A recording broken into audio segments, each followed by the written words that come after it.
It's interesting. Christians usually grow the way they are born. If you think about this, Christians will grow the way they're born.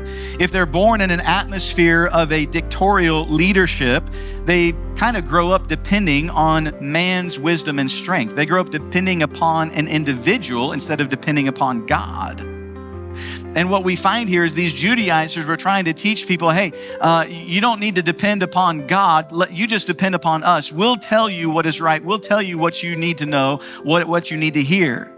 But if they're born in an atmosphere of humility and love, they learn to depend upon the Lord. And what Paul is saying, and notice how he even says this, he says, I myself beseech you by the meekness and gentleness of Christ.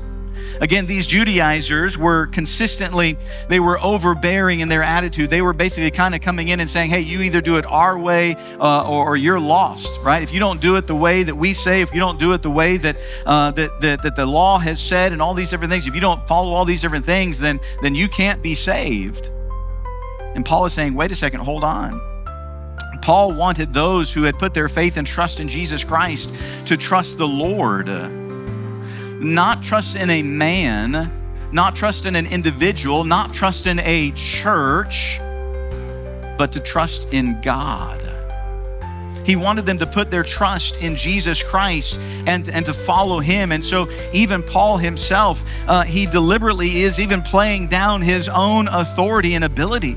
He shows them that the meekness and the gentleness that they're kind of accusing him of, these are the attributes, these are the characteristics of Jesus Christ. He says, I'm beseeching you in the meekness and the gentleness of Christ. Aren't you glad that when Jesus came, he came meek and lowly? He didn't come in pride. He didn't come saying, bow down to me. No, he came in meekness. He came lowly. He came as a babe in a manger.